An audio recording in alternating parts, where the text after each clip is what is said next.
Stab your weapon up. Stab your weapon up. Stab your weapon up with THC. Oh my God, girl. Good job. What up? What's up, everybody? Welcome to another episode of Level Up with Gene and Jay. I'm your boy, Jay. I'm Gino. And welcome to episode 27? 27. 27, bro. This is crazy, man. I mean, to think that we've gone this far, it's Right. like our third year.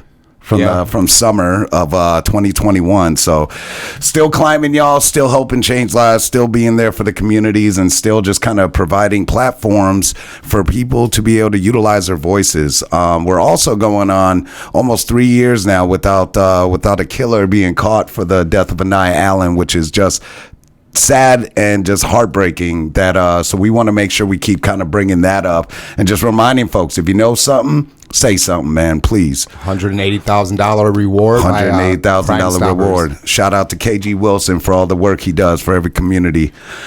Speaking of platforms, we have a great guest on the show today. We'd like to welcome Aaron Johnson to the show. What up? Aaron, him and I go way back, and he had to remind me that we used to go to Ramsey School together, bro. Like Ramsey IFAC. What's that? International Fine Arts Center. Oh, yeah. And that was something you said you wanted to wait to the podcast to kind of school me on as well. What's been going on behind there. Definitely. But you guys, we're having Aaron on the show today because one of the main reasons is that he has quite a bit to share with us about just kind of what's been going on with him especially since the years of 2020, his involvement within community work and activism, as well as he is kind of an up-and-coming film director. He has a movie that's going to be coming out, hopefully in maybe in the next year, you would say. I'm hoping to wrap filming this October. Okay. So I'm hoping to get it for festival season next year. Bet. Right. Fingers crossed. And it's called They Sleep Among Us, right? Yes. So why don't we just kind of start there if you're okay with it? Actually, we got to back up, right? Back it up to 2020. 2020, right? Yep. Backing it up. Back it up to 2020, and let's talk about what happened to you. Yeah. If you're okay. With Yeah, that, of and course. We'll just move on the timeline. Yeah, for sure. So it actually goes back to December of 2019. I was living in Los Angeles. I grew up in South Minneapolis, and then I lived in New York for 11 years. Yeah. I came back. My dad was sick, but I ended up, moving to LA. I was there for 4 years, and December of 2019, I was in real estate. I just sold my first $1 million deal, and life was looking on the up and up. I went to Disney World, my first time in Florida. Well, my first time Disney World, Florida, and Is that like when you finally made your big break? Why does everyone want to go to Disney World? What's the first thing you got to do with your coincidental success? timing. Yeah, no, it was my stepmom's 60th birthday, actually. Okay. So, I was there, and I came back to LA December 9th. I came back December 8th, hosted a holiday party for the real estate company that I was working in. Okay. And then dropped off a client, had a very easy night. I ordered some pizza and went to bed pretty early, actually. Right. Woke up at about 2:30 in the morning. Both of my hands were tingly. My right foot was tingly, like a sleep kind of pins and needles. And I was like, how can you sleep on both sides wrong, right? Yeah, Right. That's like that feeling you get when you faint, right? Like when you wake up, you get those fuzzies or whatever. Yeah. So I had a new Apple Watch. I just gotten a Black Friday thing, and you could use the heart monitor? Yeah, thank you. Yeah. And it all looked like it said it was normal, but I was like, this is So I kind of was walking it off.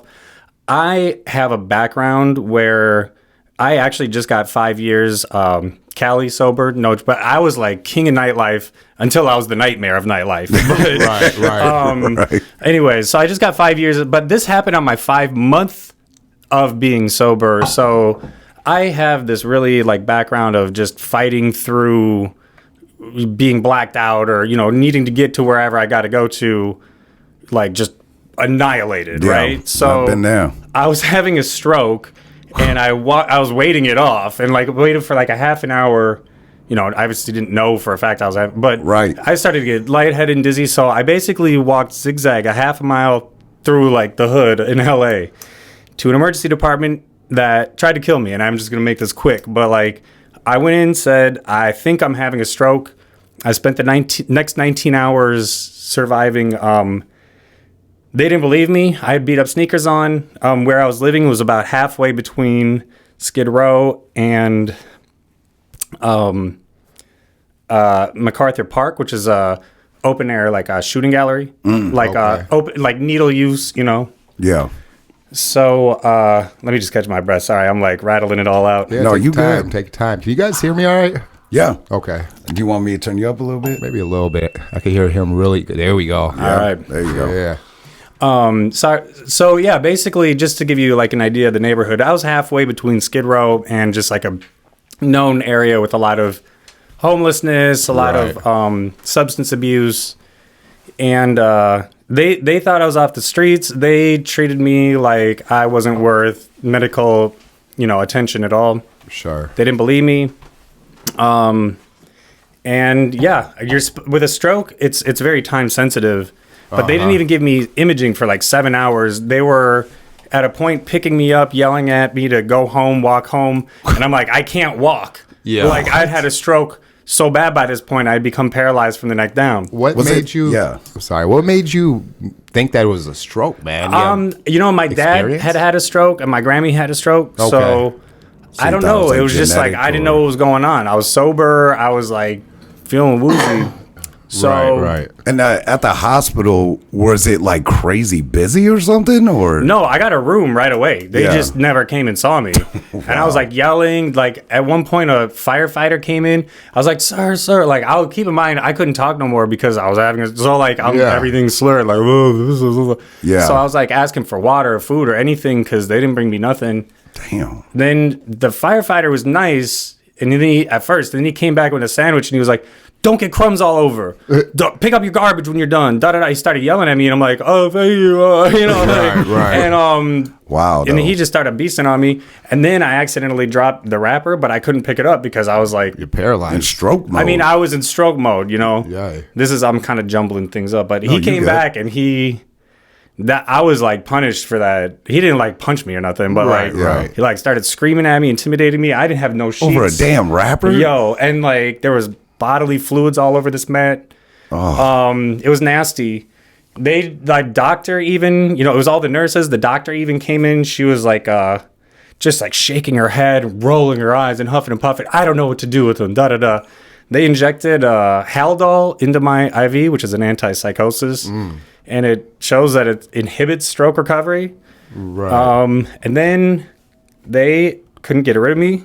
So they forged my signature on a discharge, and they were trying to dump me out of the Forged your street signature. into Skid Row. Yeah, Wow. crazy. Did they by chance like see you as like an addict or? that's the thing. They, my opinion, of course, is that they viewed me as being off the street, poor, maybe addicted. really it judged said- the book by its cover. Yeah, I mean, they're not wrong. I've been homeless many times. Yeah. I don't know why that equals like you're right. worthy of death. Yeah. So did a fresh face finally like jump on the shift and then like, hey, we need to do some further testing? Not even. I was fighting. I couldn't even talk. And then a friend, I had left a voicemail, and a mutual friend called our mutual friend or whatever that lives in LA. So she came to like try to like check it out. And then she called, like, it's LA, so it's like a massive hospital. Like, she didn't know which department or which parking lot, Yeah. So she's getting close. She's like, hey, where do I go? And they're like, oh, he's been discharged. He left because on their, Yeah. So she turned around and she started going home. But then she heard my voicemail that I had left earlier where I guess she just decided to check it by grace of God because she heard it and she turned around and was like, something's not right. She came in and, she's well-dressed. She's cute, short, white girl, privilege. I'm just saying, like, all the layers all add up. And they took her seriously. I remember hearing her voice. It was like an angel, I swear to God. Right. I can only imagine. So she heard your voicemail, and from the way you sounded, she knew something was wrong. She knew that, I mean, I have a saved copy of it. And it's Right.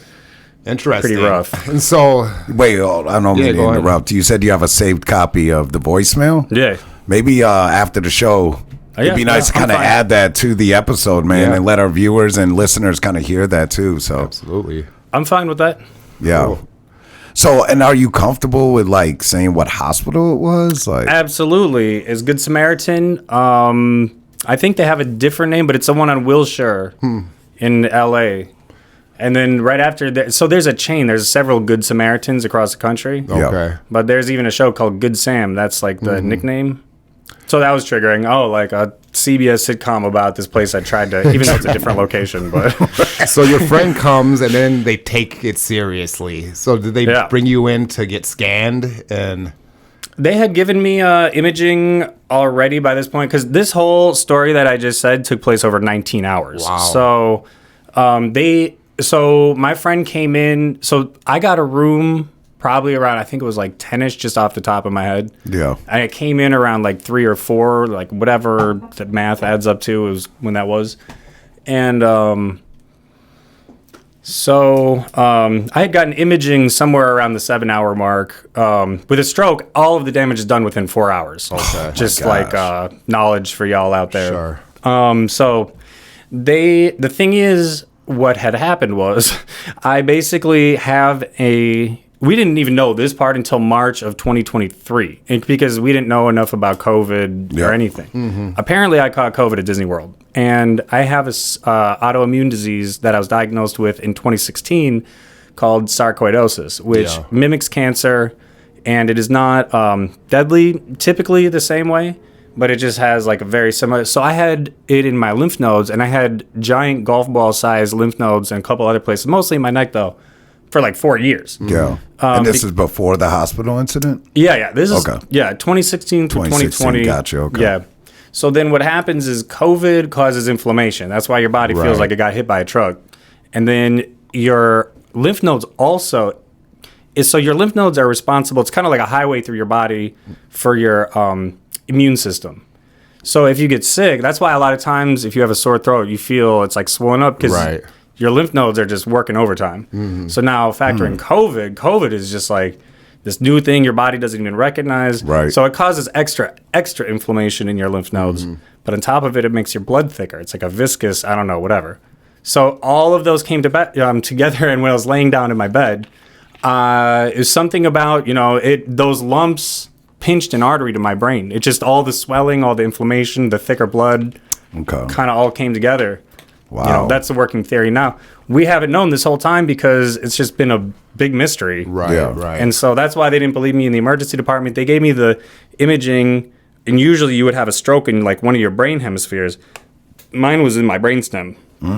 They don't ever do imaging for that. So they didn't check or got you. Okay. Yeah. Or at least that's what they're saying. Thank you. There reasons? Correct. Yeah. Okay. Better way of putting it. So they gave you what did they do for you for treatment at that point? Well, at that point, I was paralyzed from the neck down. I spent the next 3 days. Once I finally did get a room, I spent the next 3 days getting every kind of medical exam, every kind of test, every kind of human experiment you could imagine. Spinal tap was especially not fun. Different things, but Spinal tap. Now, is that like how they extract bone marrow almost? Would it be like that, or? A spinal tap is when they take a needle that's about this big and they like an put epidural it into your spine. Oh my gosh. And they extract like some kind of like spinal fluid. Yeah. And they're able to. So there's like a brain. I forget the name. Sorry. There's a disorder that can cause like my symptoms, and you would know because it's in the spine. There's some different stuff. Right. I also think they just were like, there's this weird thing in China which none of us knew about. Yeah. But like the hospital level knew about it.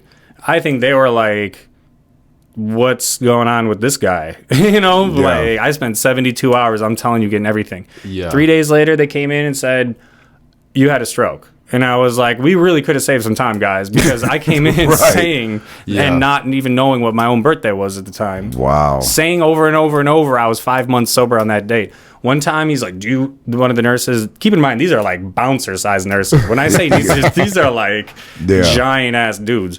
And they were like, did you use anything, blah, blah, blah. And I was like, oh yeah, I smoke weed. I was just being honest, because they always tell you be honest, you can get the best care, they know the most information. My advice is keep that shit to yourself, because I told them like I used to use meth which is true. For like 6 months when I was 19, which rewind time was 23 years ago. Right. You But know what all I they mean? heard was meth. Pretty much. Yeah. And I was like, right now, I said over and over, it's my 5-month sober anniversary. And they didn't care. They didn't. Damn. They're like, oh. Then I told them I smoked weed at one point. They're like, you didn't tell me you smoked weed. He was like trying to imply that it was like I smoked weed, and now I'm like, Yeah. You So know? when you were level-headed, did you get the opportunity to go back to those nurses and doctors and tell them about themselves, man? Those rude ones from the beginning? the whole experience. And that's just the, The intro. that's just the intro. Yeah.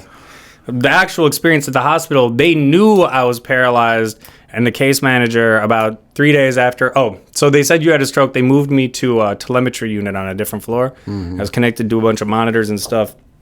And there's a couple times like my heart dropped below 40 BPM. And so some doctors, nurses bust in the room. So like 40 BPM for perspective is every 1.5 seconds. So if a beat is 120 BPM, just like standard like house music, kind of slower house music, but like, it's 1/3 of that. So it's like right. boo, boo, So yeah, okay. boo. That's your like heartbeat is like that slow. So I was Does your paralyzed, blood pressure go high when the heartbeat slows down like that Man, at all? I don't or- even know. No? I couldn't. I could lift my leg this much, and I could flop my shoulders. That was it. Everything else, it was just like in Kill Bill. At one point, there's a scene where Uma Thurman's looking at her foot. She's in a hospital, and she can't move, and she's like, "Big toe wiggle" or "wiggle Yep. big toe," or you would think I would have that memorized, but I was literally staring at my toe doing that, and after a couple days. I was in and out of sleep. It's not like I was doing it the whole time, but like, Yeah. I remember one time it twitched, and I was just like, I got this. But sorry, Like you got this jolt of hope all of a sudden. Like, if I could do that, because the weirdest feeling is like, you don't think about like I'm gonna drink this. You just like grab it and you drink it. And You're Right. not like, Right. but it's very different for me now. I mean, I can kind of do stuff like that more on autopilot, or like you see, I'm very expressive with my hands. But like walking, I'm like left, right, heel, toe, move, Wow. knee, balance, keep it. And this is still like, even years after. Day in, day out. If you ever see me in the street, that is going on full time. I cannot chew and walk. I can't even say walk and chew bubble gum. You know what I mean? Wow. Are you curious about the Neuralink then? Because I listened to Joe Rogan's podcast. He had a guy on that was a quadriplegic, and he was talking about how he's one of the subjects that got tested, and how amazing this Neuralink thing is, man. As a Is it a chip? they put something in your head, yeah, Oh, God. and you're able to interface with a computer and like, do things, and Yeah. Do you That's think that'd be wild. helpful for something like what you're dealing with? If it was made by the people and not Elon Musk, Right, right. I would not trust putting that guy in my head. Hell no. Downloading information in you and stuff. That is crazy. So you're in this hospital. They finally are trying to take care of you and stuff. When do you get? When did they kick you out? You said Third day. Third day that I was transferred to the telemetry unit. So it's 3 days of tests. Then they said you had a stroke. Put me in the telemetry unit. About 3 days, roughly. Case manager, my caseworker or whatever, comes in and she goes, "All right, we got your discharge set up. We're gonna send you home." And I was like, what? "What? Yeah. Yeah, right. Like, what are you?" At this point, they know I'm paralyzed. Yeah, like right. it wasn't just like they didn't believe me anymore. It's like they know that. Yeah. And they're like, "No." I'm like, "I live up 20 steps. Like I live in an apartment. You got to go up 20 steps to get you." And You could barely lift your leg. right, exactly. So they're like, "No, it's okay. We're gonna send a in-home support to do like all of your cooking for the day, all of your meals, all of your bathroom breaks for the day, shower you, and do a little light cleaning around the apartment within 30 minutes allotted time per day." And 30 minutes. yeah. So that was obviously unrealistic. Yeah.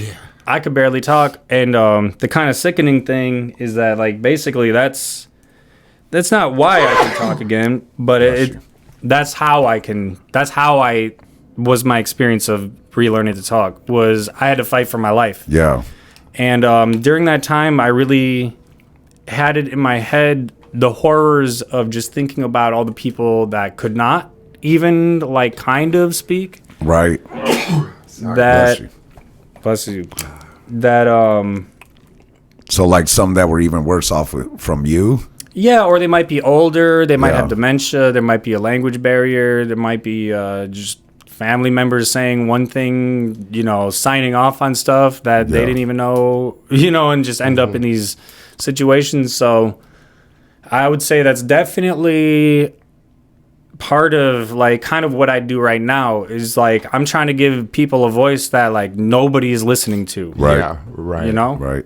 So do you think that and I'm sure that might be on your list too, like as far as them booting you out and just kind of tossing you to the side like that, was insurance part of this? Like, do you think they looked at insurance like his insurance ain't strong enough, wrap him up, toss him 100%. out? God, Yes, dude, that is 100%. crazy. So 100% because so it was also, keep in mind, this is now mid-December. This is probably around like December 15th-ish. And so the holidays are coming up. Everybody's got, vacations on their mind, family, right. gifts, shopping, all that stuff. So my opinion again is like basically they didn't want to deal with paperwork. They were just trying to do the easiest, fastest, no overtime, holiday, get out of here, just get rid of me. And the more I wasn't going along with it, the more resentful they became. I've got audio recordings that I can't do anything with because in California you go to jail instead if you really? like record them in a hospital, like you like bust them out.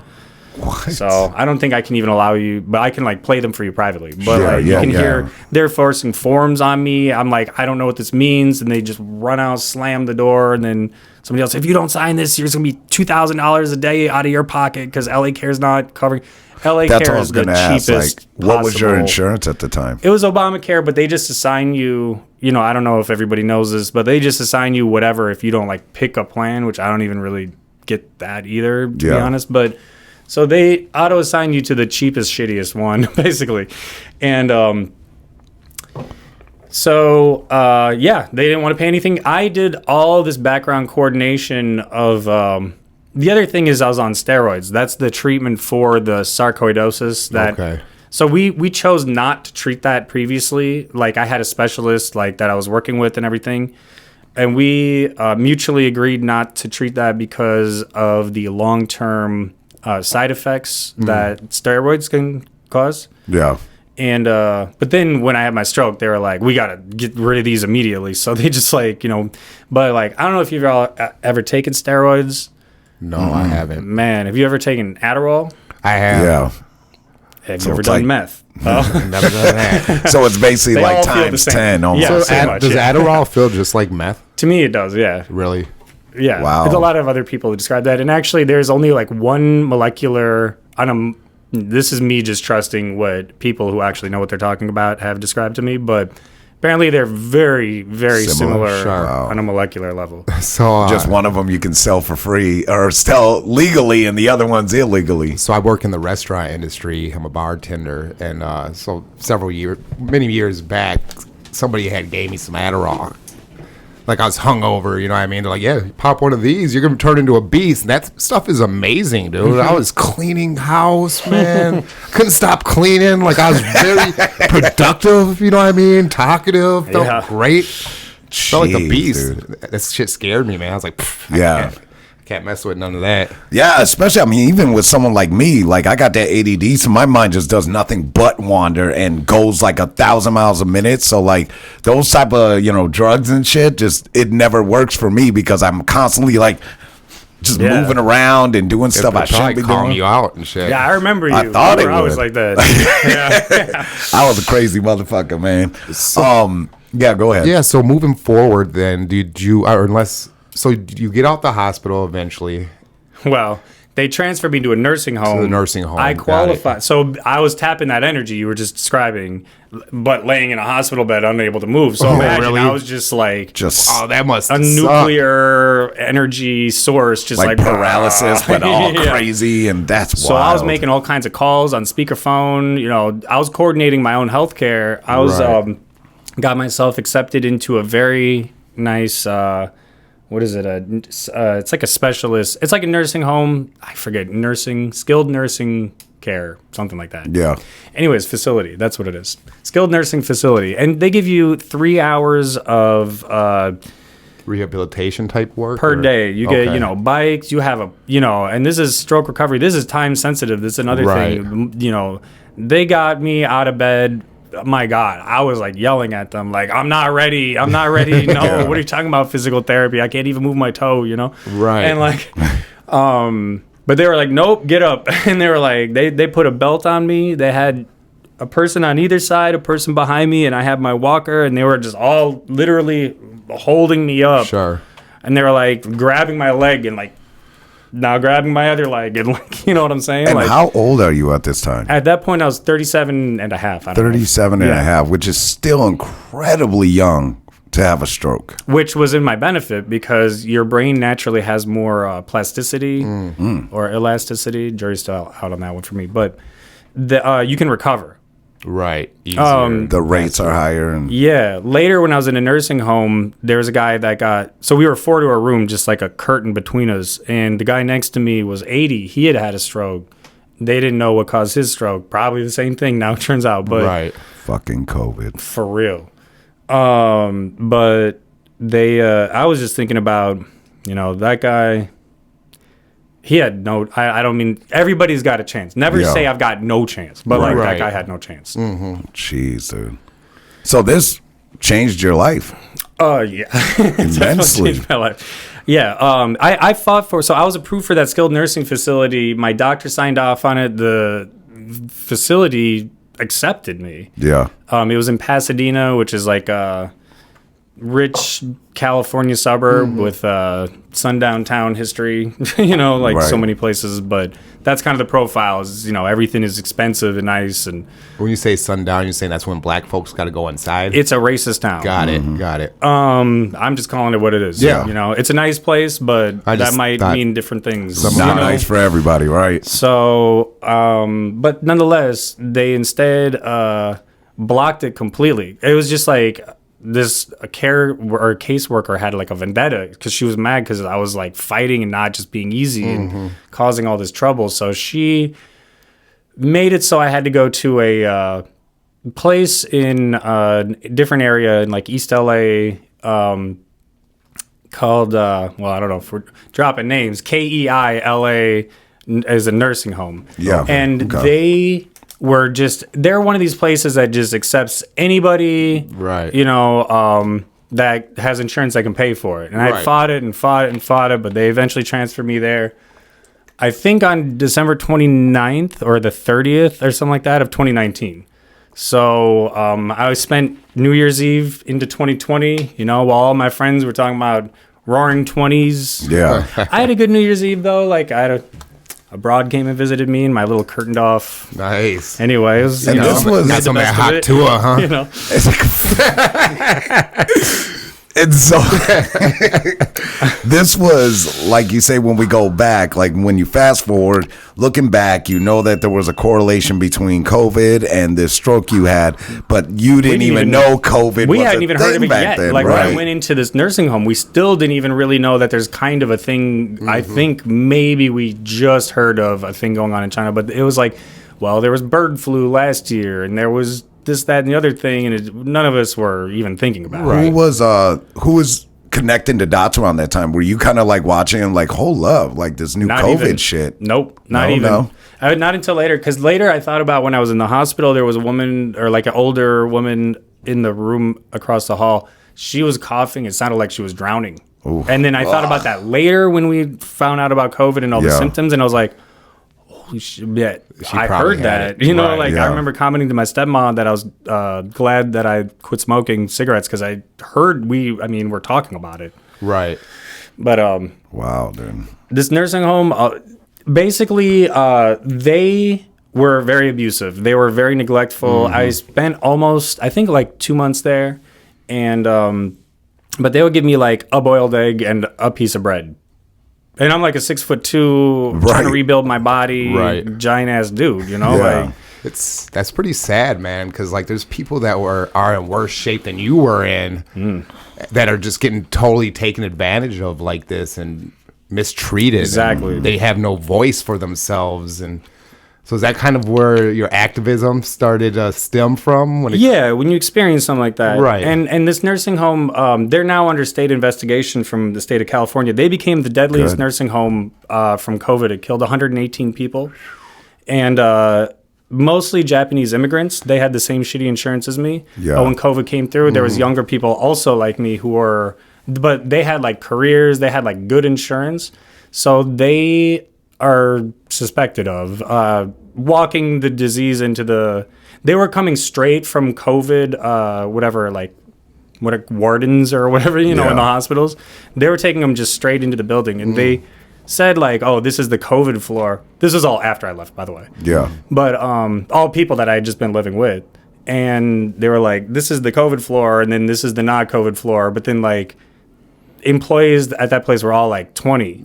They're all kids. Yeah. So they were all mingling. They set up like weird like plastic off sections in the hallway, I guess, where like people from both floors would just like smoke cigarettes in the halls and hang out and have snacks, allegedly. And so it just spread like wildfire. It's a 300 person capacity, so it killed more than 1 in 3 people. Thank God I left late February, stayed with my stepdad, moved into my apartment in South Minneapolis March 1st. Even though I couldn't walk, I could kind of shimmy like a Frankenstein to the bathroom and back to my bed. And I have a standing stall shower, and then the world shut down. Yeah. So I spent the next year and a half total of a year and a half from the stroke till when I was vaccinated. And just kept getting worse and worse for you. Challenge after challenge. But man, so I got a cheap treadmill. I had pandemic unemployment, and I just, the little care. I only got 25 minutes per day physical therapy, Monday through Friday only in that nursing home. So it's really just on you to save your own life. Mm-hmm. And when I came out of isolation, I just used that rickety walker I got from the nursing home, and I hit the streets. Dante Wright had just been killed. Mm-hmm. Derek Chauvin was just being convicted. Right. I grew up in the neighborhood near where George Floyd got killed. Mm-hmm. Probably about like a 15-20 minute walk. Right. So you kind of saw everything that was going on. You're seeing all these reports. And heard it through the walls. Yeah. Yeah. And then what, kind of like what Gene's saying, was that kind of like what sparked you to, just from your experience, like enough is enough, like I got to do something? And all of it, sometimes people ask me like, how did you get into doing it? And I just said, I'm just another person who's sick of the lies. Yeah. I don't really even know. I don't have a business card. Just I don't another have an organization. Resident. You know what I mean? Yeah. Yeah, I mean, it's crazy because you're a middle-aged white guy now, right? Mm-hmm. And you didn't get none of that white privilege going to that hospital.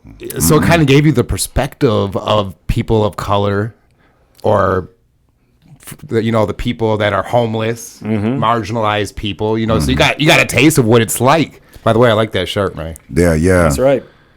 That's what's up.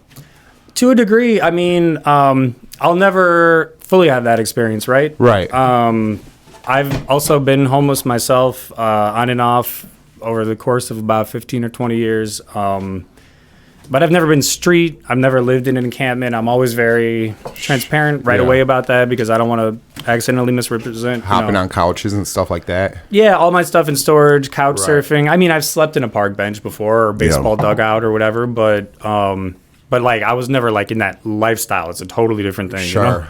I was, however, in the addicted lifestyle. I mean, I was no stranger to DJing. Yeah. I mean, I was DJing every night. I was living in New York. I was in my 20s. I was a model for 5 years. I was touring in bands all over, and just like all the stereotypes that come with it. Yeah. It was me. So and this was all in LA? This was in New York. Majority, okay. Yeah. Okay. Wow. So then you're back home. All this crazy shit's going on. COVID hit. George Floyd gets killed. Just all this injustice going around. The city is basically getting turned upside down. Where are you during this time? Like are you still at home just trying to get yourself together, or have you started to kind of get out and about and like Man, there was times I went like 2 months without even seeing another human at all. Yeah. Because I was just locked down. I didn't know that COVID had caused this to me. All I knew is I was newly disabled, and there's a disease that's killing disabled and elderly people. And actually, it killed 1 to 2 million disabled and elderly people within 2 years. Yeah. And we don't have exact numbers because... Why don't we have exact numbers? So you're really Question. advocating for those with disabilities and just how they're being treated by insurance companies, by big corporations, like Our government, each other. If that were any other demographic, if 1 to 2 million black people got killed within 2 years, and it was like something that really specifically targeted, and it was just like, nope, sorry, we can't because business is more important, and it was Right. just like open. and it wasn't newsworthy enough to get any like television like talk about it. Like I don't remember seeing anything talk about the disability people with disabilities being treated unfairly or any kind of segment on news reports No. about that. That's sad, man. But yeah, well, we saw it, I guess, in the early '80s with HIV/AIDS, the gay Yeah. cancer, and Reagan not caring, and so Fauci was involved in that too, man. There's a book about that. It's Yeah. messed up how many people with AIDS he killed. Well, it just goes to show, this is who we really are. Yeah. And we talk about capitalism, and this is a word that we throw around, but let's really break down the meaning of that word. What is ism? An ism is like a system or like a pattern or like a trend that we all follow one way or another. Right. If you're a bassist, Right. ism, same, but Racism, like sexism, Right. homophobia. but even could be other things. Like I'm There's a like guitarist. ageism. Have you heard of that? Age, of course. Yeah. I didn't even know that was a thing. My son says that to me. Yeah? Man, you're just ageism. Oh. What the fuck? This woke. What is he? Alpha, Gen Z? Yeah, he's 14. I was like, ageism? You better go in there and do the damn dishes. I'll show you ageism, bro. Like, So, I was watching some of your interviews and things on YouTube, and I think you mentioned that like 57% of homeless people are disabled, right? I got to scale that back. It's 40 to 57%. 40 because to there 50. are some more recent studies that are kind of competing, but 40 to 57%. And so is that how you started entering into the homeless encampments? Because you knew this and you wanted to... To be honest, we're related. yes and no. Like I said, I've been homeless myself. I call my own situation homeless because that is truly how I feel about my own personal situation. Right. Yeah. In terms of unhoused encampments, and I grew up in South Minneapolis, and everything that had happened in 2020 and to me and everything, and having my experience in the past and knowing what it's like to just be on the street and people walking through you, it's like you're an invisible person. just invisible. Yeah. And to be disabled and to be seen as crime, as to be seen as a waste, as to be seen as dehumanized, not even a person. Sure. Or seen as like you're scamming or something Oh, like constantly. that. Yeah. That's what the thing with disabilities. You're just seen as crime no matter what. You might be a shoplifter. You might be a scammer. That's You could be a wild. drug addict. You might be just fresh out of the mental You just hospital, can't- and people think. You just can't be just disabled, right? Yeah. Like there's got to be a catch somewhere. Yeah, That's fucking wild. Which, man. by the way, mental hospital is disability. More than 50% of people killed by police are disabled. The disparity when race comes in is 2 to 1 black to white. When we see people like Sonia Massey, I was just gonna say, yeah. yes, she's a black woman, but she was killed because the officer thought she was schizophrenic and going to, he's saying whatever. But I'm saying he didn't want to deal with her. He saw her as just A mentally statistic. unstable person. yeah, and gonna be a pain in his behind Yeah. and just to deal with, and he can get away with it because you can just kill disabled, and especially when race is mixed, you can, and especially when poverty is mixed, you can just. I mean, I don't want to give people ideas, but I'm just Right. saying, there's not a lot of attention Right. and compassion. So it leaves more options for those just doing kinda those wrong happens. things and making those poor decisions and stuff. Teklay Sundberg here in Minneapolis was killed by Minneapolis Police Department snipers through his living room window. He had shot a gun into his ceiling, which is like clearly not good. But especially the neighbor upstairs is a woman who had a child, and so I just want to say Nobody's saying this is a good thing. Nobody's defending shooting a gun into your ceiling of an apartment building. Was that the guy that was like in his apartment forever too, and the police were? It was a standoff. Yeah. It was a standoff. And didn't he go live or something? He was on his camera and he was taking a selfie, and the cop was like, "Man, it's a gun." And then you hear a voice from somebody who was nearby going, "No, it's a phone. It's a camera phone or something." But then two snipers simultaneously through his living room window. And but he had disabilities, and I'm not a doctor. I can't speak on what. I don't know him. Yeah, I've met his family members, but. Right. It's not my place to say anything, but I know that he was disabled and he was having a mental health crisis of some sort when he did that. Yeah. And first of all, why was that untreated? Why was he having one alone in his living room? Why aren't we talking about that? Why aren't we providing services like that before we bring in the big dogs in a certain sense? Why Literally. bring the guns right away? And but the other part of it is, when we have these conversations of justice, nobody ever talks about. There was like maybe one mention that he had some kind of disabilities. There were several mentions that he was having a mental health crisis of some sort. But the thing is, it's kind of like that lone wolf. It's just a one-off thing. He was just some guy having a mental health. These are all connected. Yeah. You know what I'm saying? It's not just a one-off type thing. You can keep saying, he was just having a. But at the end of the day, you're denying the underlying issue, which is that he was a man with disabilities. Yeah. Race played a part of it, and he was killed by fucking snipers in his living room. Jeez. That's facts. And we don't even talk about the disability part, which is why he shot the gun. Yeah. It was related directly to that, but nobody talks about it. Gee. So do you think these people with mental disabilities and these homeless encampments, what comes first? The homelessness and then the mental disability, or are they mentally disabled and then that's what part of the reason they become homeless? Or a bit of both. Yeah, I think it can be a bit of both. Also, it's a lot of physical disabilities. If you think about who you're seeing on the street asking for money, people in wheelchairs, War veterans with missing, amputations, and a lot of them don't look well. Like you see them walking, it seems like cane, walker. Yeah. So, but also mental or I guess psych disabilities is what the community kind of prefers. But okay.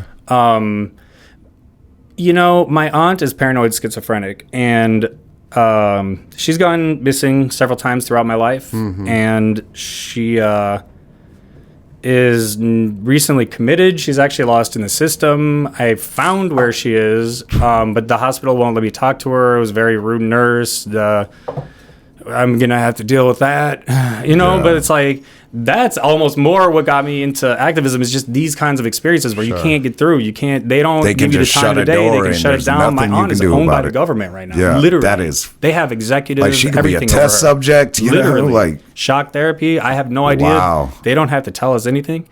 So, I've experienced her being homeless throughout my life. Straight up missing person status at times. Even like when we have these like polar vortexes and stuff.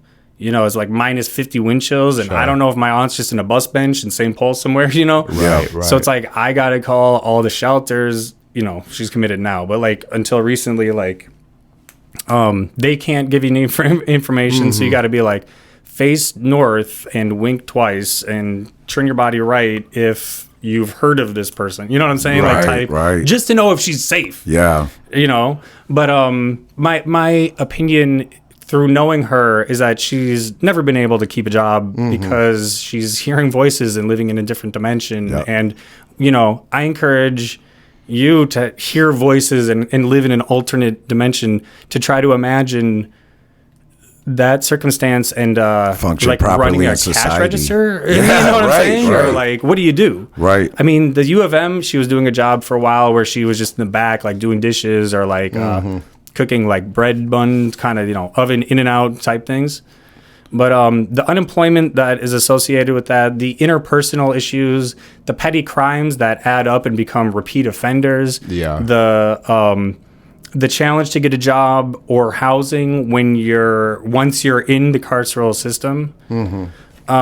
These are all things that contribute. Yeah. And then I think once people are there, they are exposed to things that are fentanyl or meth or whatever that's like So it could bring on making new them addictions. escape. Yeah, new addictions, PTSD. They might be in drugs and something terrible happens, or just being in poverty. Like, And all just because they're terrible not things getting happen. the proper help they need. Which And it all begins.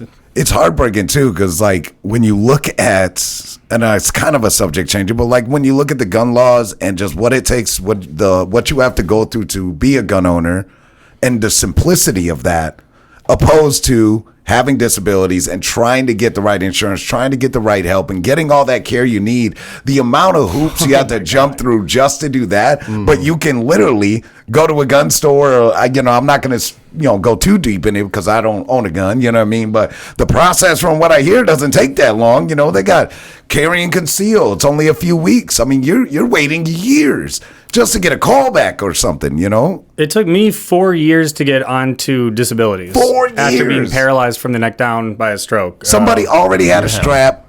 They're probably on their 7th gun they bought. It was me. I had a strap. I got one in like 2 seconds. See? After the Right. city burned down.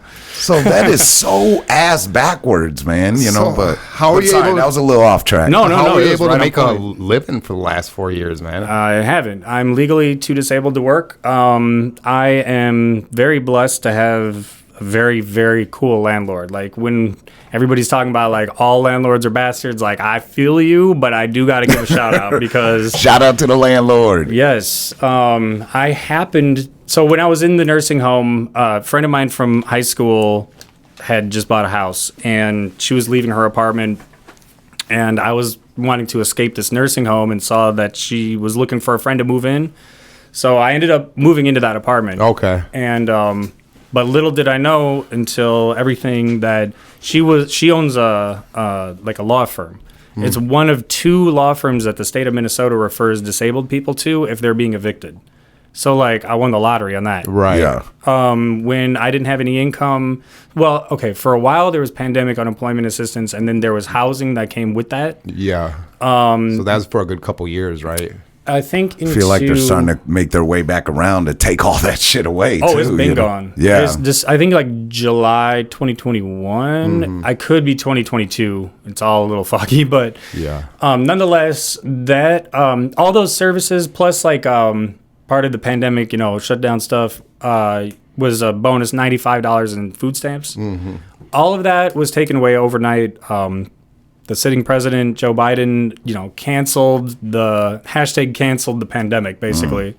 Just like George Bush canceled the Iraq War. We saw Right. how that turned out. And the thing is, it doesn't mean that disabled people, elderly people who are immunocompromised or vulnerable to this disease are suddenly no longer vulnerable. It doesn't mean this disease is suddenly gone. It just means that our out-of-date president was like, get back to work, Jack. Yeah. And like, a bunch of disabled people had to leave their house and get exposed to COVID. Yeah. Yeah. So what's your like official diagnosis for your disability? Is it sarcoidosis or? Well, that's my autoimmune disease.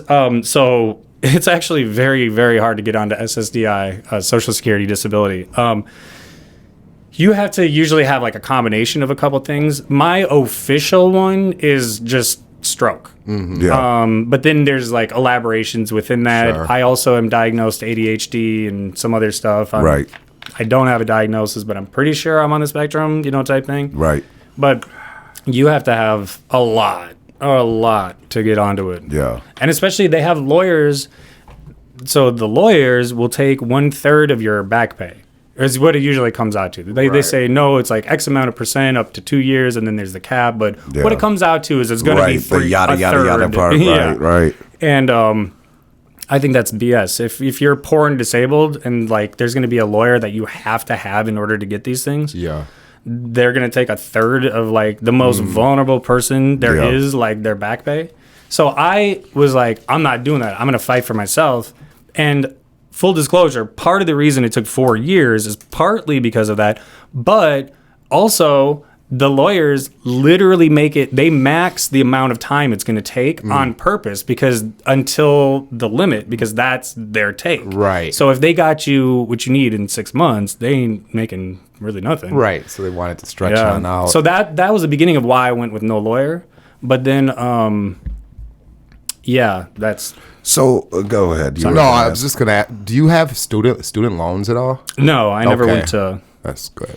So I was gonna ask, like before, because I know we got to get into, your documentary and just everything you're doing with that. But I do want to know if you want to take the platform at all too. Is there anything you want those that do have disabilities that are struggling with this insurance stuff, or is there any like directions or that you can point them in, or anything that maybe after once we go that we could post or Thank like you. that helped lighten the load for you a little bit? So, in terms of like the only thing I can really advise, or so during this whole process, I became a consultant for the health department for the state of Minnesota. Officially, I'm a consultant for public health and homelessness. It's because I had to fight with the state of Minnesota to try to get funding for housing and stuff once it got taken away. And ultimately, I helped really shape the benefits that they were giving for people with long COVID, which they then ironically wrote in such a way that I myself did not qualify for. But my God, dude, But, that shit is crazy. But that's the extent of like what I would recommend. Is it's just there is nothing. There are what happens a lot of times is like politicians, they want to look good, and that keeps them in business, right? That gets them elected next time, and that's how they get paid. Yeah. And so they'll do, I'm creating this bill and it's going to create X amount, whatever. Right. So then these programs get lots of PR. Again, because like this, governor or whoever Right. really wants to have their name on What it. happens What a after good the thing. elections and But the reality is, they have like a disability law center, I think is the name of one of the, or disability legal, I can't remember. Whatever it's called in the state of Minnesota, everybody would refer them to me. They'd be like, oh, you're having problems with your housing. Oh, this person is discriminating you. Oh, you went to a Holiday gas station and got assaulted by the security because every time you go in there, they follow you like a fucking bug on your ass and Right. eventually like shake you down to make you empty your pockets and you ain't got nothing in there. Right. And they're holding on to you because that has happened to me multiple times since becoming disabled physically. There's nothing. They'll say, everybody will tell you from the state to the street, they'll tell you, call this number, legal aid, disability law center, whatever. You call and they go, no, we are just for very, very specific, very specific cases where it's like legal discrimination. Right. And there's only like 6 of us, so we can't take like barely anything. so there's a huge lack of It's like, services. doesn't even exist. Wow, man. Doesn't even exist. So you wouldn't even more just encourage just community. That's it. Community's been lifting me. Shout out George Floyd Square, especially. They've really been great to me. Yeah. One of the few spaces in the movement, in my experience, that has been talking about ableism. That is even, and if we really talk about George Floyd Square, and I'm a white guy, like they really do not have to like boost what I'm talking about. Right. But they do. Right. And That's what's up. and but a lot, even within the movement, there's just a lot of ignorance still. There's a lot of I say ignorance, but also like I would just say lack of education, Yeah. lack of awareness. Yeah.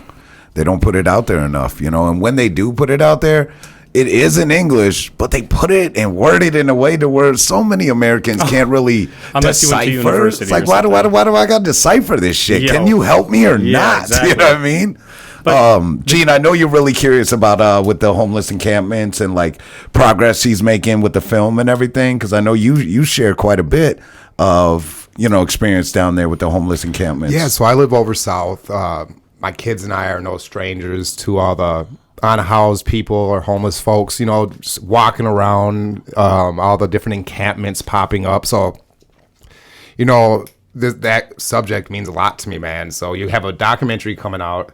It's called They Sleep Among Us, right? Mm-hmm. How'd you come up with that name? Well, I it was during the time when I was coming up with the idea of the movie. I had no income. I had nothing, no savings. My mom lives out of state. My dad's passed away. I got step parents, after they went their own ways, but they're not of money. You know what I'm saying? Sure.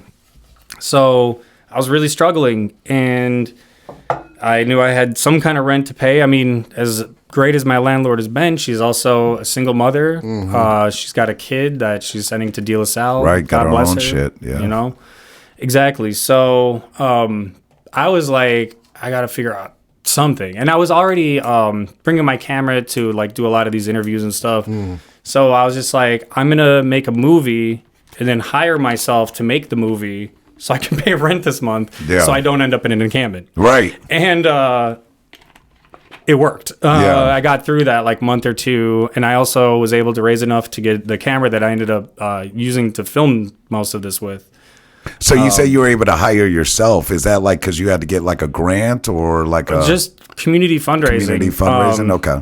Yeah, I kind of side strayed a little bit a moment ago, but I do just want to say like thank you so much to everybody who's kept me afloat, because I have had a really heartwarming, I guess, experience of just like, you know, I am in the streets a lot. A lot of people know who I am. I bring a lot of raw, you know, information directly from people that I think people at home see, and it's they feel like thankful that I'm doing that. There's a mutual aid aspect that people have really been able to step up for me whenever I ask, pretty much.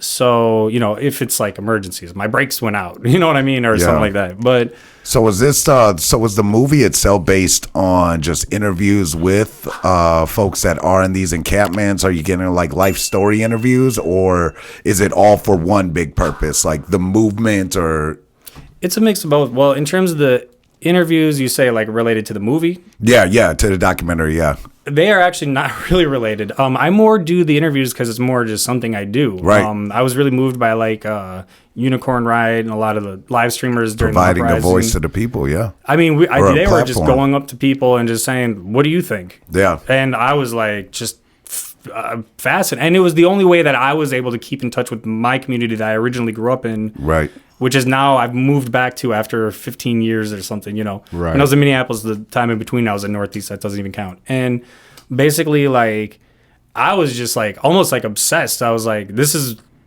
our people, you know, like, and I just started, you know, I started filming encampment evictions because I saw firsthand how brutal they were.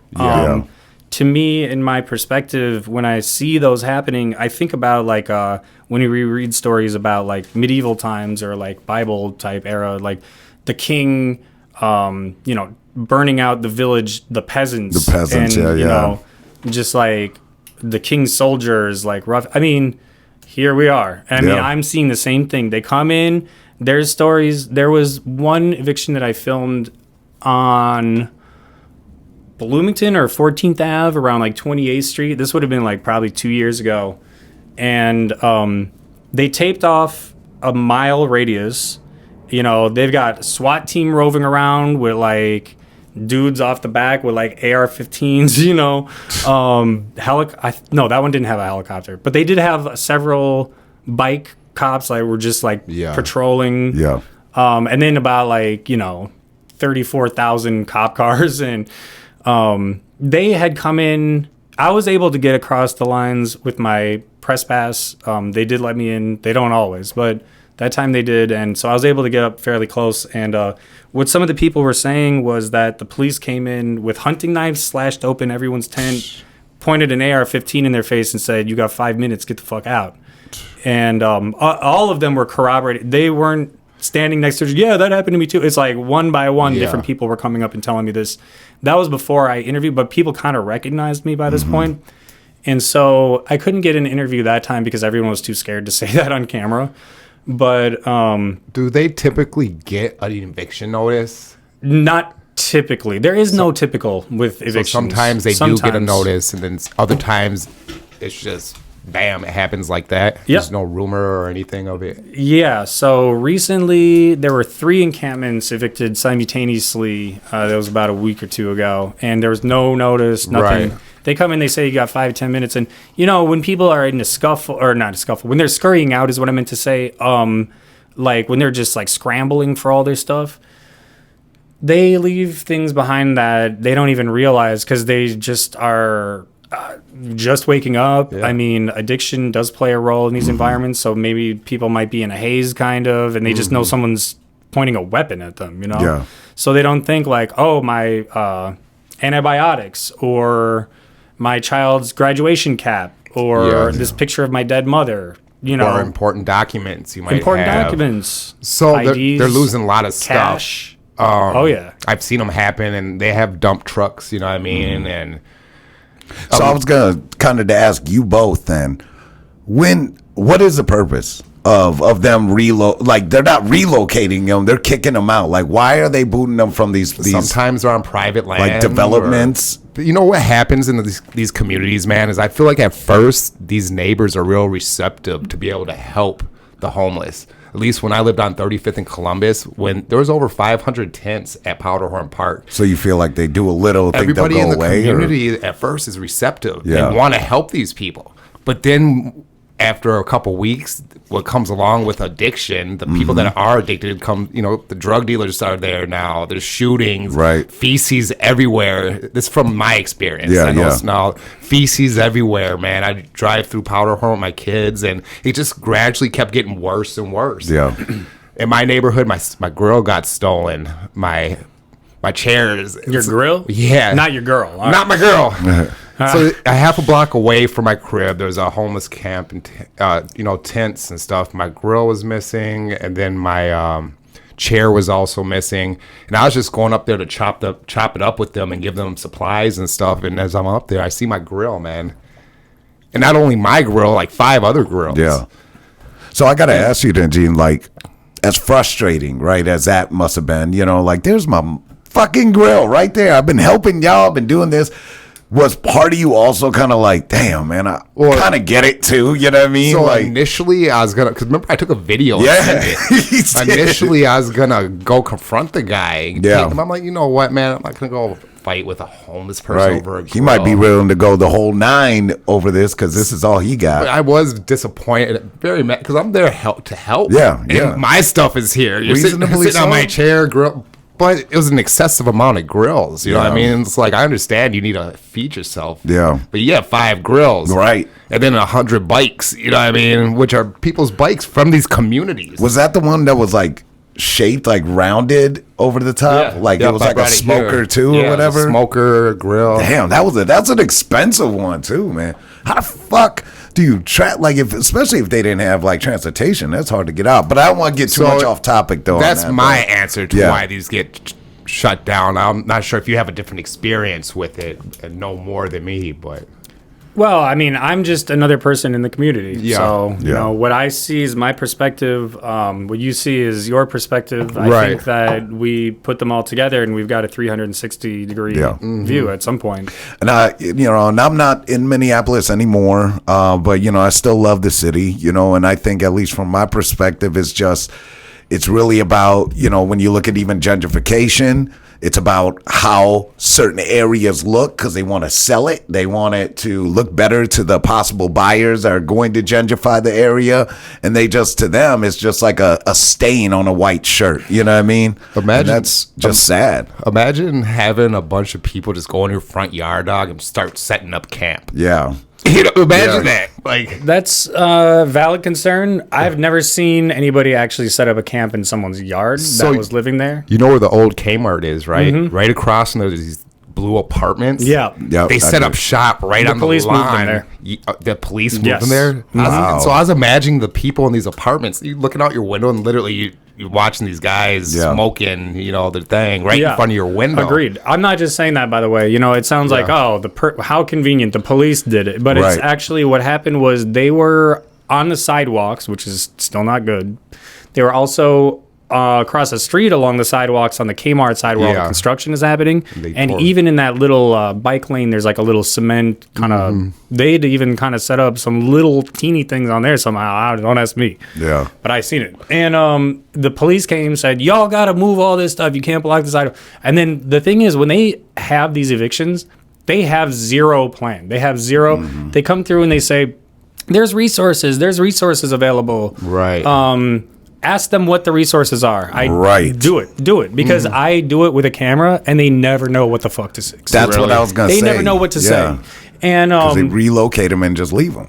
There's not even. Yeah, They don't relocate them though. They find their They own remove spot. them. I think is maybe what you meant. Okay. Oh, yeah, Like, yeah, nobody's yeah. putting them in. Yeah, spot. yeah. But what they said is the cops didn't know what to tell them. They go, where do we go? Where do we Right. go? You know, that along Blaisdell, I mean, that was a lot of people just right there on that Yeah. one. Which Easily again, in 100. a certain sense, also supports the whole defunding the police. You need social workers. You need the right proper people. Like in all reality, when they came to quote unquote kick them out, Yeah. where was the tent set up of like, well, here's one person, here's some free healthcare real quick. Like you can go through here, get a blood check or whatever, you know, anything. The community it's not do all that. impossible. Fucking Finland does it for free. So like Cruelty is the point. Yeah, cruelty is the point. So the cops got there. They said, you all have to leave, but we don't know. Well, go over there. Because the cops, their job is done. They cleared the sidewalk. Yeah. That's the mission. Right. The mission ends Right there. with But the mental sidewalk. health is still there. But the Hardship's still there. The addiction's still there. You know? You want to stop the homeless encampments. You help those that are homeless, you know. And don't get me wrong, because like everything, there's always a few bad apples on every tree. course. You know what I mean? I'll be the Somebody's first to always say going to it. make someone look bad. There's families where one person in the family make the whole damn family be sketch, you know? And so I get it, but we've been doing this shit for fucking decades of homeless people. Like, and still, at least in my lifetime, I haven't seen any, at least in Minnesota, them doing anything better to help the people.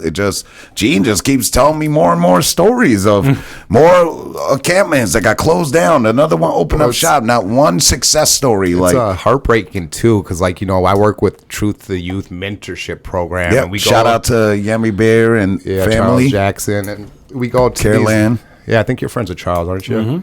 We go to these homeless encampments and like bring like blankets and water and supplies, hygiene supplies. Then it's like sad when you see it get tore down. You're like, damn, the tents we just donated, Right. the blankets we just donated, we're seeing them getting thrown in the dump truck. Right. You know what I mean? And Which I don't get. Like people, not y'all, but like some people, like you're saying when you say recipient, is that how you said it? What's that? Reciprocation or whatever? Reciprocation. So like, when you got these people that give them all this stuff, do you think like people just assume like that everything's just going to get better for them? I don't know, man. Like when you say like the community or people that like at first they received it well, they're trying to help them out, but eventually it's like, how come you ain't getting your shit together? Do you think that's what it? I don't know. I just know from my experience, like our neighborhoods were pretty messed up after having these encampments there for a period And keep of time. in mind too, I mean, I'm not there like I said, but like you said, you got veterans, you have addicts, you have veterans that are addicts, there's alcoholism, there's disabled people there. Like we're talking like queer youth. I mean, got kicked out of their family's house. Multiple levels of trauma. Yeah. Unhelped trauma. So you could have someone that could be an addict that's just going through it. And then you got this schizophrenic who literally could freak out and hurt people in that same area and no one's there to help. I actually just experienced that very exact scenario at an encampment in Duluth last night. Dang. I was up north for a sobriety powwow Jeez. Dude. all weekend, and we stopped at this encampment, and it's in front of the courthouse in downtown Duluth. And,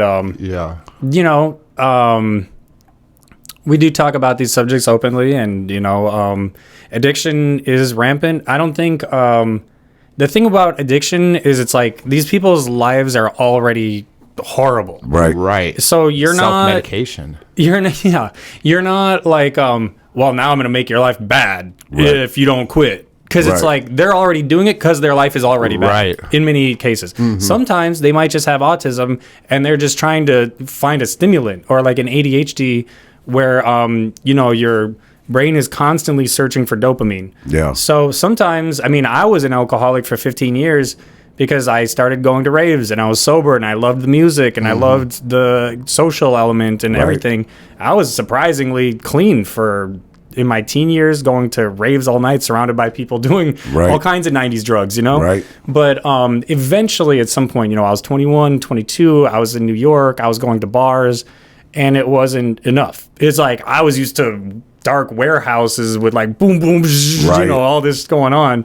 And now I'm just in a bar and there's a party, but it's like my dopamine was not kicking the same way, as 2,000 people.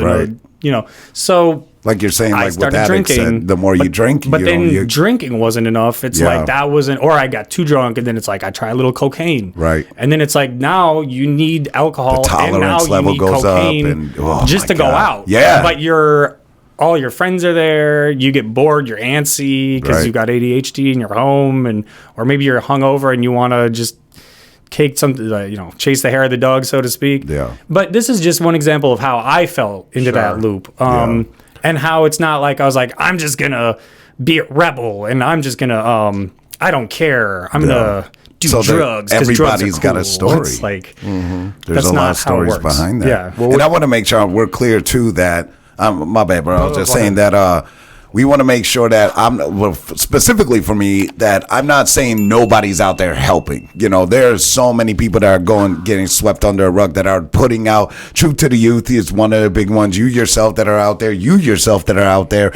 These unspoken heroes that are out there doing their thing, trying to help these folks, but even they don't have the right backing. You know what I mean? Ones that are okay and are doing all right still don't even have their backing to help those. But what do you guys think they could do, man, to help these folks long term? Like, get involved, be boots in the ground. What I see is the Minnesota has so like the way like funding works and everything, like the government on whatever level. In our case, this is a state level. So like in the state of Minnesota, the Minnesota, congressional session or whatever, they'll say like this year there's a big spike in fentanyl use, so we're going to dedicate $20 million to stop fentanyl. Yeah.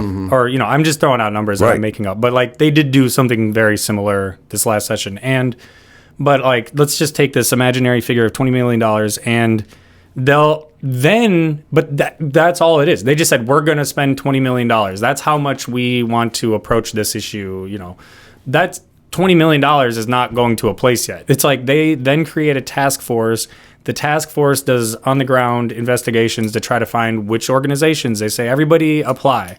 And then maybe somebody who's got like some kind of college degree or some kind of like, it can't just be like any Joe Schmo, but like they'll be like, I'm an organization now. I'm fighting fentanyl because I have a college degree and this is what I'm trained at. And like, they're just fly-by-night, pop-up, whatever. And then they get this like huge funding. And it's similar thing in housing too. It's housing and drugs, and then sometimes they're combined. But what's happening, what I'm seeing is that there will be these orgs that pop up, they get a ton of funding, and then they just do a really crappy job. Like they just don't actually follow through, or they're just so overwhelmed by so many people. The bad apples we're talking about. Yeah, but it's like all of them. Yeah. So, mostly all of them. There's like a couple groups. There's one called Amethyst that I really mess with. There's one called Lead. There's a couple really good ones. Avivo, I see you guys. I know a lot of you guys, but like, even they're still like somewhat part of the city government. Like just the way it's complicated. Like I don't want to say too much. Yeah, I got respect for Avivo, but my point is, there's other groups like Amethyst, Lead, that they are both two different organizations. They're on the ground. They're people who have been unhoused. They know what it's like to be evicted. They're in recovery, or they're in different scenarios. I don't want to speak for everyone, but like those people, every single time, eviction, every time I've seen them show up at City Hall or whatever, it's like, I think all of these things it's so overly complicated. What is the solution to houselessness? Housing. Yeah. Boom. So that lady, I think her name was, you can call her grandma. Is her name Nicole? Angry Grandma. Yeah, Nicole. So she had mentioned that there was a program that got like 10 of them into some housing, and it was a sober facility. Yeah. And I believe she said 2 people out of the 10 or 14 are still in it and made it. The rest are dropouts now or whatnot. There was 6 of the 14 that I knew, and maybe an updated number that it's like now, so 50, as we get along, and now it's dropped to this. But the reason I kind of laughed a little bit when you said that is when I was pulling up. So okay, the movie that I'm filming, it is centered around Camp Ninnekasi, which for those unacquainted is a predominantly Native American organized, And that doesn't mean, God, that is such a there's no good way to say this. Yeah. Because there is so much disagreement within Native American communities too, right? Because nothing's a monolith, et cetera, right? So, by no means is this speaking for everyone. Everyone has different values, especially intertribal, traditions and values and ideas. So this camp is mostly, so basically in the state of Minnesota, Sahan Journal just published something. It's a report that found that opioid overdose deaths, the rate is 22 times higher for Native Americans than white people. And, we're seeing it every day in the street. We're up front. And this is Minnesota. So, a lot of it can be on reservations or just, in St. Cloud or whatever. But, here in South Minneapolis, it is absolutely catastrophic. It is destroying communities, families, lives. Yeah. The lives of people that don't even do it, the neighbors, the kids, How do you feel about them being able to get these free needles, man? Have you been to that bridge underneath Franklin and Cedar, I think it is? It's gnarly. Dude. But they're just in the wild. They had an encampment. There was already... Here's the thing. With encampments, you have people in a centralized location. There are people from the community, like Angry Grandma. She was homeless. She was an addict. She was living in the camps. She was about that life. She was doing it. She was in that. And she always said, when I'm going to quit. I'm going to fix up. And when I do, I'm coming back for everyone. And it wasn't her time until it was. Yeah. And then now she's coming back for everyone. Yeah. And so on Franklin and Cedar, there was that camp that just constantly got... That was 90% indigenous. And, and a lot of these encampments in Minneapolis are predominantly, not all of them. But so when they kept removing that camp over and over and over and over, same people, same locations, bouncing, in a triangle over and over and over endlessly, what ended up happening is they put boulders, concrete, rubble, and gates over everything and fences. And so now, instead of having them all in a centralized location, they're scattered. And there'll be just several people wandering under a bridge at a time. And it's now you have to drive through that. You have to physically experience and interact with it. And it's harder for the community to get a hold of it because the police certainly aren't doing it. No. The city, state government ain't doing it. Well, it's up to us. We only got ourselves. True. Because listen, my kids and I were under there at a red light, man, and Amira asked me to roll the window up, and she's not like that usually. She asked me to roll. Dude, there's needles everywhere. Yeah. You know what I mean? There's people shooting up right in public, man, and police don't do anything about it, and it makes me feel hopeless, man. What can we do to help? You know what I mean? I don't think there's a lot. I think like we've discussed before. I mean, conversation is always important. Yeah. What we're doing right now is important. The right people who have the right kind of power need to make those kind of decisions. Unfortunately, people look at what, like you said, what furthers their career opposed to what's actually just doing the right thing, and I hate this because this is such a big topic, dude. And unfortunately we're over 20 minutes on our mark. But I definitely think this is definitely a big issue that we need to make sure that we're continuously talking about. And the last thing I'd like to say on the issue, guys, is the Supreme Court passed a law last month that cities can shut down. People aren't allowed to have these tent camps anymore. The cities can shut them down permanently so the Supreme Court said that it's okay. So California, how they leave it up to states to decide abortion. So California right now is already starting to shut down they're going to have no homeless camps anymore. Yeah. Wow. And that's going to spread. You can't say you can't come and assume it's going to go away. New York, Minnesota. So we got to figure something out quick because it's going to be here eventually where they're not going to put up with it no more. They never have. The only law that's on the book in Minneapolis about encampments is from the mid-1950s, and it says no camping in city limits. That's the extent of the policy of homeless encampments in the state of Minnesota. Or at least in Minneapolis, excuse me. Until the Supreme Court weighed in, right? So it actually doesn't matter because we already had the conditions that the Supreme Court, Grants Pass versus Johnson is the case name if anybody wants to look into that. But we essentially already had what the Supreme Court made national was already the situation here. What I would say it does do is it emboldens city governments to say, okay, we have this ruling now. We have the, Supreme Court's support, And so, but I mean, in terms of what they ruled on, it was already like that here. Okay. Well, it'll be interesting to see. There's a lot of there's still a lot of work that needs to get done, and I guess for our viewers, if you guys know anyone that's out there, man, just, and I know a lot of people know, but at the end of the day, it's a good reminder, like, dude, everybody's got a story, man. It doesn't matter where you're from, what you look like and all that, like everything factors in, obviously in its own way, but everybody's got a story, man. And if you know someone in your life that's struggling, please just don't understand, like, when they're telling you they are dealing with some rough shit, don't just be like, man, that sucks. Like, because you don't know what they're going home to. You don't know what if they're even going to a home, or how they're sleeping at night, or what, man. Like, we need to listen more and support each other more, and communities need to come together more. I know you want to move on. One quick thing I just want to say. Yeah. I just want to piggyback on what you were saying. Also, please don't make it about yourself, especially as a disabled person. I'll talk about my experience, and a lot of people will be like, one time I broke my leg, and I know exactly what you're going through. Right. You know what I'm saying? Like, a lot of times people, I was homeless one time, or in college, I had a lapse month, and I didn't know what I was going to do. And it's not about you. Like, you don't have schizophrenia. You don't have a family that tried to kill you when you were 15 and you had to run away. You know what I'm saying? Like, you can't be like, I did this.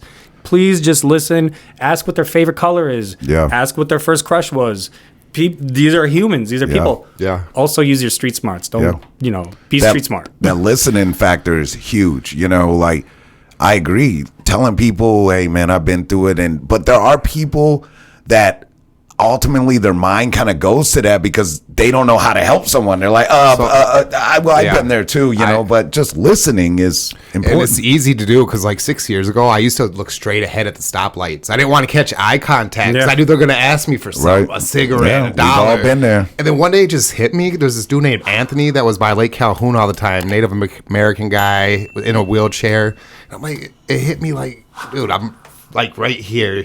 And like I'm looking straight ahead. I rolled down my window and just started talking to him, man. Found out so much about him. He used to be a teacher in some Native American school. And speak up. Just roll out your window. Say hi. I mean, a lot of people could be coming from good backgrounds. A lot of people could be coming, like you said. I mean, drugs alone. You could be a honor student. You could be all that stuff. But drugs will fuck you up, and they will change everything. Disabilities changes people's lives, you know what I mean? Like, so, but I do want to, before we wrap up, I want to make sure we remind everybody. So Aaron does have his film documentary coming out hopefully by October called They Sleep Among Us. And it's going to be a documentary film based on homeless encampments, sharing stories about what's been going on and really raising awareness about just how they're being treated and just the different factors that play there. You know, like we said, whether it's with drugs, whether it's disability, whether it's veterans or whatever, you know. So be sure we'll be on the lookout for them. We'll be able to, you know, help promote in any way you need and stuff. But like you said, I mean, what I appreciate about you, Aaron, is that, you know, you saw that as an opportunity to provide people with a platform, sort of like what we're doing. But also you just saw and you just said, I need to do something, you know what I mean? And for someone that is going through it, was for going, you, man, for taking the initiative to do that, especially with the setbacks you have. You don't have to do with all that shit, dude, on top of just trying to still do something. So yeah, mad props to you, bro. Is there any like socials, like main socials you want people to holler at you at? You know, my Instagram is where most of the action happens, basically, but that is DJ ADD MPLS. It's like the least sounding like what I do name there could be, but I do also DJ. I do also have ADD. But, it all comes together, man. Yeah, that's the best. Or on YouTube, I also have an Instagram, but They Sleep Among Us, the official YouTube for that. It's going to be like a kind of like, it's available right now. You can see all the interviews I do with people. You can hear all their stories. You can witness for yourself the kind of shenanigans that happen. We had a preacher come to the camp to deliver eviction notices. It was like them and like some goon, you know what I mean? Like trying to strong arm everybody. And, you know, I'm just there a lot. So I catch all the BS. Well, you should keep us. We have our little group text going. Yeah. If you don't mind, I'd love to tag along with you one of these days. Please man, do. And hit me up streets anytime. And let me know next time you're going out to do it, and if I'm available, I'd love to come out, man, and just see what you do. I appreciate how that. you do it, man. Yeah. I mean, just come meet people. A lot of times we talk about like, what can we do? This has kind of been a question in this episode already. When I was still in pandemic, I guess shutdown or. And I was like really, really, really, really, really physically disabled still. And I could like barely walk using a walker for like 10 minutes in a day and be laid out for like the entire next day. But I would just dream about like, I was hearing all the messages like post George Floyd being murdered. And I was like really getting in touch with like sort of my roots in South Minneapolis again for the first time in well over a decade, if not like 2. I mean, I still spent a lot of time in, that area, Cup Foods, 35th and Portland. My friend lived there, so that was my third home, in the 90s. But I just laid there thinking of what can I do? And where my mind ultimately went was like, I was thinking about just going to like Little Earth and just literally picking up garbage off the street. Like that's one way that you can help a community. Right. And actually there are roots to how George Floyd Square as a community started where, somebody, there was all of the uprising and it was like a central hub. And then with that came a lot of people visiting from out of town. And with that came people just throwing wrappers, garbage. Yeah. But, some people that were from the neighborhood just started picking up the garbage and then they started talking to each other. And then this was during the uprising and everything. But, that's kind of how a lot of even the philosophies of George Floyd Square and being very community centered and care and like, mutual aid and we got ourselves type thing.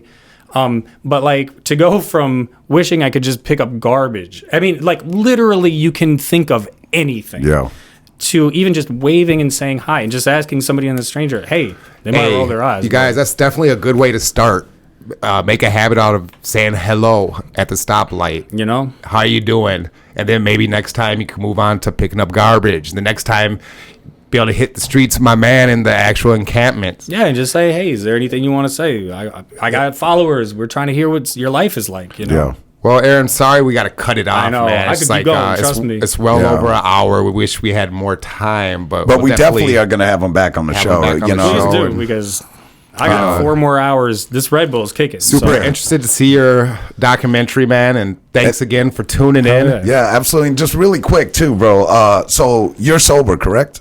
5 years, yeah. 5 years. So huge congratulations, man, to your sobriety, bro. Keep up the great work, man. You know what I mean? So we just want to make sure we throw that out to you. And again, like Gene said, we appreciate everything you've been doing for those, fighting for those who can't fight for themselves. That's what it's all about and stuff. And hopefully, things do get better, but all we can do is just keep moving forward and keep doing what we can do. So you guys, like we always say, if you get anything from any of our episodes, please make sure, you reach out, talk to somebody, talk to those we have on our show, those amazing guests we have like Aaron, and talk to your loved ones. If you can't make it down there, there's been times when I can't even get there and stuff. And, talk to people that are around there, talk to people, just keep talking, bringing it up.